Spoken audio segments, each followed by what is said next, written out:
পাকিস্তানের বিপক্ষে 3 ম্যাচের ওয়ানডে সিরিজ বাংলাদেশের জন্য খুবই গুরুত্বপূর্ণ। সিরিজটি হবে শেরেবাংলা জাতীয় ক্রিকেট স্টেডিয়ামে 11ই মার্চ শুরু হয়ে সিরিজ শেষ হবে আগামী 15ই মার্চ। এই সিরিজের আগে বাংলাদেশের সামনে আছে এক সমীকরণ। ওয়ানডে র্যাঙ্কিংয়ে 10 নম্বরে থাকা বাংলাদেশের সামনে এই সিরিজ দিয়ে সুযোগ আছে 9 নম্বরে ওঠার। টাইগারদের রেটিং পয়েন্ট এখন 76। তাদের ঠিক উপরে 9 নম্বরে অবস্থান করছেন ওয়েস্ট ইন্ডিজ, যাদের পয়েন্ট 77। বাংলাদেশ যদি 2-1 ব্যবধানে সিরিজ জেতে তাহলে তাদের পয়েন্ট হবে 79 আর তারা উঠে যাবে নবম স্থানে।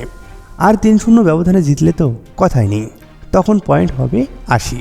তবে 2-1 ব্যবধানে হারলে বাংলাদেশের পয়েন্ট হবে 77, তখন ওয়েস্ট ইন্ডিজের সমান পয়েন্ট হবে, কিন্তু দশমিকের হিসাবে পিছিয়ে থাকবে টাইগাররা।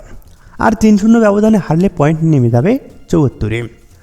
পাকিস্তান এখন র্যাঙ্কিংয়ে 4র্থ স্থানে। সিরিজের ফল যাই হোক না কেন তাদের অবস্থান বদলাবে না, তবে রেটিং পয়েন্ট কিছুটা পরিবর্তন হতে পারে। আসন্ন এই সিরিজের সমীকরণ বাংলাদেশের জন্য আরও গুরুত্বপূর্ণ, কারণ 2027 সালে দক্ষিণ আফ্রিকা, জিম্বাবুয়ে এবং নামিবিয়ায় হবে আইসিসি ওয়ানডে বিশ্বকাপ। সরাসরি বিশ্বকাপ খেলতে হলে র্যাঙ্কিংয়ে উপরে থাকতে হবে। স্বাগতিক দক্ষিণ আফ্রিকা, জিম্বাবুয়ে সরাসরি বিশ্বকাপ খেলবে। তাদের সঙ্গে 2027 সালের 31শে মার্চ র্যাঙ্কিংয়ে শীর্ষ 8 দল সুযোগ পাবে। বাকি 4টি দল আসবে বাছাই পর্ব থেকে। তাই বাংলাদেশের সামনে মহা সুযোগ পাকিস্তানের বিপক্ষে 3-0 ব্যবধানে জয়লাভ করা।